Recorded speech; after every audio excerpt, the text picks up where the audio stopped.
On the banks of the River Mourne lies a remarkable town, Sion Mills.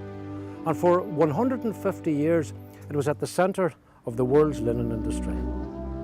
It was an example too of how industry and those who ran it could have a profound effect on both employees, their welfare, their town. In 1835, the Herdman Brothers decided to relocate their linen factories from Belfast to Sion Mills. They chose Sion Mills because of the awesome power of the River Mourne and also because there was high unemployment in the area. They believed that they could harness both the natural power and the demand for work in the area, and by doing that, create a factory that would satisfy both commercial demands and also social demands. It would be wrong to suggest that it was all fun and games. Being a mill employee was hard work in damp, dangerous conditions with loud machinery. Work was hard, the hours were long, and the rules were very strict.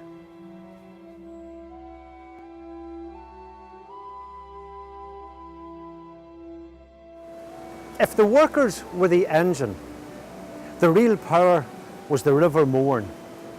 And the Herdman Brothers were able to harness this power in machinery that drove the turbines that kept the factory going. More than that, they were also able to generate surplus electricity to provide electric lighting for the factory and also the town of Sion Mills. Well, I'm here in Sion Mills with Clive Johnson, a local resident, and he's going to tell me a wee bit about why the Herdman Brothers came here in 1835.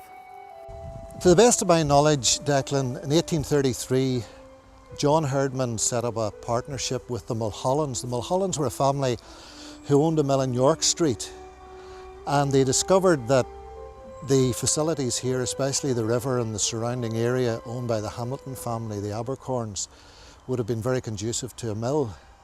So my understanding is that Mulholland actually came and did the initial investigation and indeed some of the negotiations with the Duke, and they were in partnership for some years until Mulholland ended up going to Australia. But the descendant of one of the Mulhollands arrived here about 5 years ago, and she tells me that, to the best of her knowledge, this was actually the original site of the initial mill.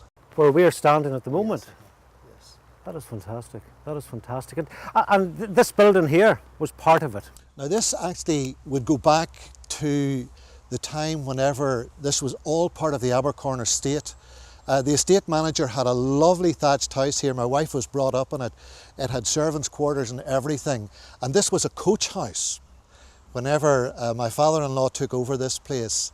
For many years, we didn't even realise that until we converted it back into stables. That hidden history. And of course the Herdmans have played a big part in Sion Mills. The mill was at the centre of town life. Yes, it was. I think that really the Hamiltons, the Hamiltons and the Herdmans, obviously, because those were the days whenever the Herdmans, they built the local school, they had the local doctor, you know, everything socially was emanating from the mill. And it's a town that is unique. To this day it remains unique. The Herdmans have gone, but the Sion still has the sense of the mill here, and of that was the nucleus and the heart of the town.